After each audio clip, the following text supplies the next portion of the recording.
Hello there, and what's going on, everybody? My name is Paul.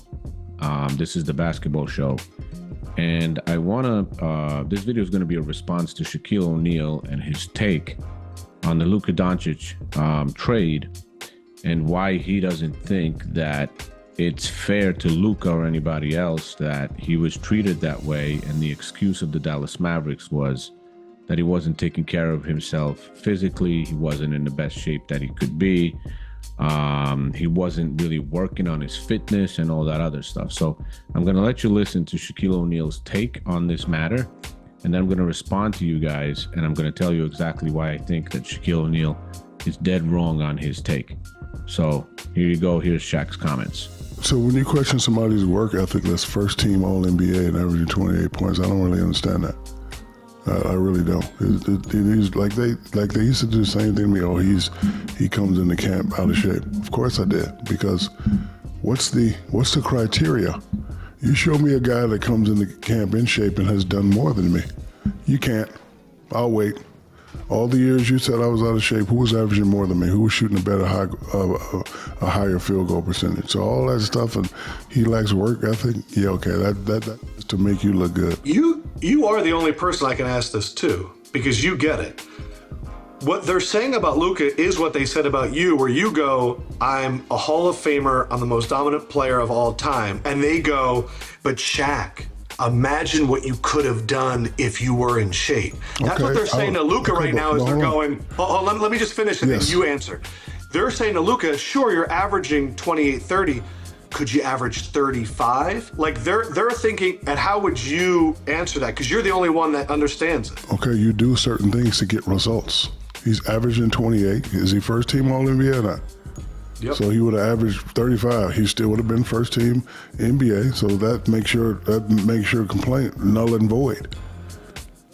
Right. So and then like that really has nothing to do with it. And like you're a family man. Our family sacrifice a lot, right? For 9 months, you miss play dates, you miss this, you miss that, you miss anniversaries, you miss a lot. So it was my thing, especially after getting beat up. I'm not doing nothing for 30 days, but going to Universal, doing the family thing, boom, boom, boom. And I'll get ready when I get ready, because in shape, out of shape, it's here. I'm killing everybody, right? And then, for me, it was also motivation. He's out of shape, he's out of shape. So now I got to work. And then by the time it's time to be right, All-Star game, which I was always right, and boom, bam. So, each individual has their own strategy. You talk about Sun Tzu. Nobody else did it like Sun Tzu. Nobody else did it like Napoleon. Nobody else did it like, Dwight C. Eisenhower. The great ones have their own strategies, and my strategy worked for me. You know how I know it worked? When you go to LSU, you see a statue. When you go to my high school, you see my jersey. When I look outside the Staples Center, you see my statue. I have 3 retired jerseys in 3 different arenas by doing it my way. So, the way of, you need to come and show me the criteria of who did it. Like it ain't really a lot of centers that has done more to me. I played with a guy that had 3% body fat. He never played. 3%. He was a He-Man doll. You take his shirt off, ice cream, like, damn, I'm beautiful. But guess what? You ain't getting no minutes over me. Now let's talk about Shaq's comments and what he said, what he mentioned, and what he thinks about it. First thing he said, the Mavs questioned Luka's work ethic.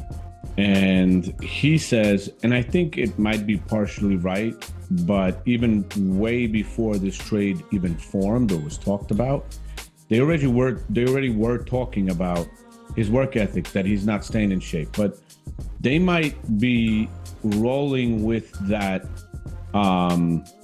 subject for the simple reason that after the trade, they want the Mavs to look a little bit better. They want the Mavs to have their integrity, maybe, or view of the franchise protected a little bit, that they actually had a good cause to trade him. And Shaq says that how can you question his work ethic if the guy is first team All-NBA, averages 28 points a game, and how can you even question that?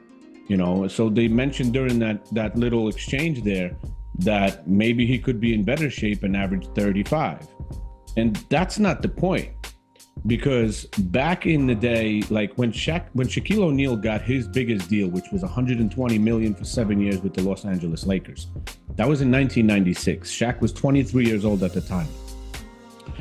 When Shaq had that, there was no load management. People and teams were not worried about players getting injured or playing back-to-backs or whatever it might be. But right now, Luka, with them questioning his work ethic and his fitness and all of that, it already was an issue that he was about to be eligible for a contract of over $300 million, the biggest contract ever in the NBA. The Dallas Mavericks franchise is worth $4.5 billion right now. That $300 million and over is 1/15th of the whole worth of that franchise. 1/15th. So they would have had to give him a contract of 1/15th worth of the whole franchise of the Dallas Mavericks. You know, and if you're not staying in great shape, yes, I mean, you can kind of deal with it for a while you're young.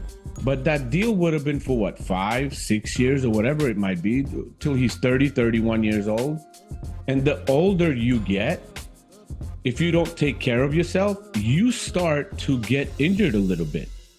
Those little injuries come in and pulls and tears and all that other stuff. So I think that's where that is a little bit, that's coming from a little bit.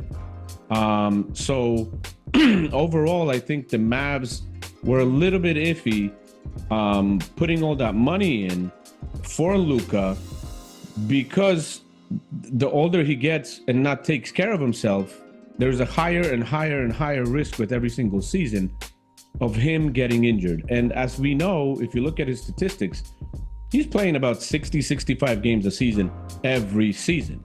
At the time that Shaquille Oneal got the $120 million deal, his first 3 seasons were averaging 80 games a season. 80 games.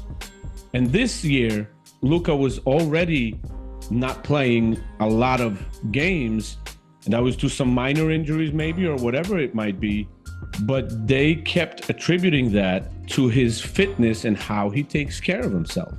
So I think, you know, Shaq says that's kind of a mute argument, and I don't think it is, because yes, Anthony Davis is also an injury-prone player, but with what the Mavs have and what they needed to be a team that could win a title in the short term, I think they actually balanced their team a lot nicer now. And they already have a great shooter in Klay Thompson. And Klay Thompson has been having some higher numbers since Luka was gone. And they have shooters on that team. And they got Kyrie as the PG. And now they have a center that pretty much brings in the scoring that Luka gave you. Because Luka was averaging about 28 and Anthony Davis is about 26 points a game, 26 and a half, I think. And if that's the case, then offensively, you didn't really lose that much. You gained rebounds. You've gained a crazy good defensive presence, a shot blocker. Makes it a lot harder for other teams to beat you. And this is a guy that can, you know, play against Jokic a little bit and defend him a little bit better. And you got Wembanyama in the West also that they got to deal with. So I think they just needed a little bit more of that balance. Now look at the Lakers. The Lakers gave away Anthony Davis, and they were, I think, 12th overall in the league as a defensive team, if I'm not mistaken, or maybe worse. No, they were worse. They were about 21st. I'm sorry. The Lakers were 21st on defense in the NBA this season. And they give away Anthony Davis. The next trade they went for was a pretty good center, but that trade got scratched because something didn't work out with the physicals on the players. So they didn't get that. And now the Lakers are going to struggle because of that, because they don't have a legitimate center anymore. Yeah, they have a scoring superstar like Jokic and LeBron James most nights can bring it and score that much, but they both need the ball a lot. Luka needs the ball a lot, and LeBron James needs the ball a lot. So I think the Mavs had a little bit of a good reason to think about the trade. The age is a little bit off. I think it was more of, can they put that much money into the guy if he's not as serious about his conditioning and physical ability and all that other stuff as they want him to be, especially as he gets a little older every single season and there is more wear on his legs and his back and all that other stuff. It's just going to get worse over time. You know, maybe he'd be like Shaq, that most of his career, even though he doesn't take care of himself that much, he won't get injured or anything like that.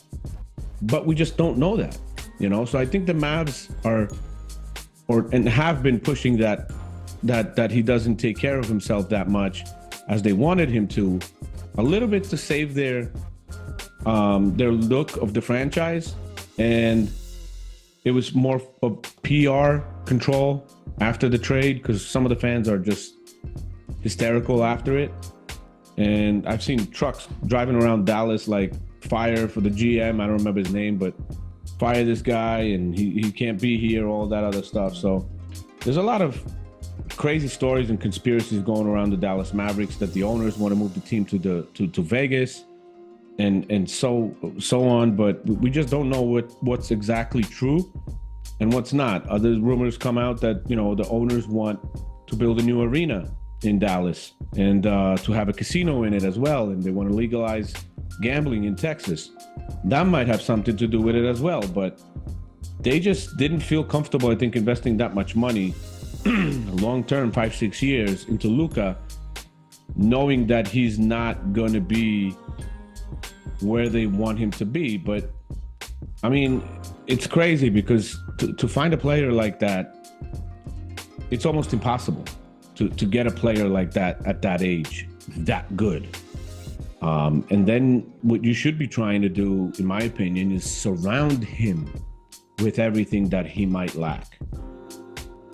And that's pretty much it. But, you know, Shaq's making some good points there and so on. I don't know if Luka has a family, if he has a wife or kids or anything like that. I don't know that. He's 25 years old, so I doubt it. So Shaq was mentioning that he has he had a family and he was missing all these family events and anniversaries and all that other stuff, but I don't think Luka is dealing with any of that yet. So I kind of think that doesn't really even,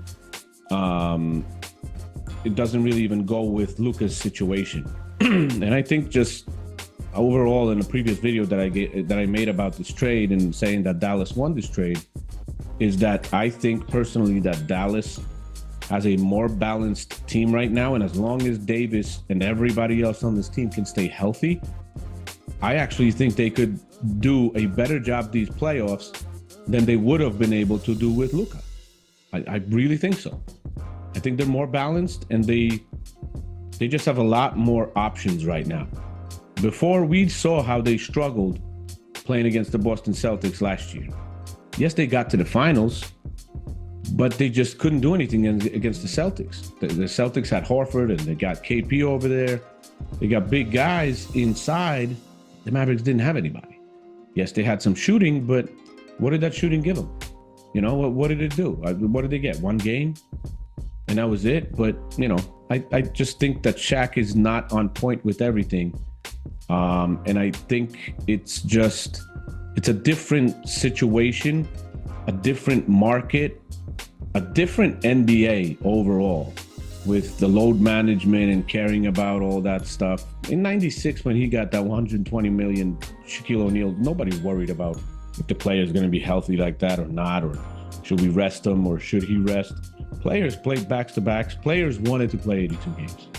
That's the way it was. Right now, it's a totally different league. It's a totally different NBA. So I partially understand it. I was upset when I saw it. I was like, shoot, they traded Luka away? Then I said, you know, they got Anthony Davis. I kind of looked through the stats and everything, and I kind of understood it from one side. But I understand how fans could be upset. So, those are my thoughts on what Shaq said, and you can judge for yourselves, and whatever you think that might be, right with Shaq or what I'm saying, you might share that in the comments, and we'll go from there. So thank you for listening. Thank you for coming in, watching. Hope you liked the video. Share the channel overall, subscribe, and I'll see you in the next one. Thank you. Bye-bye.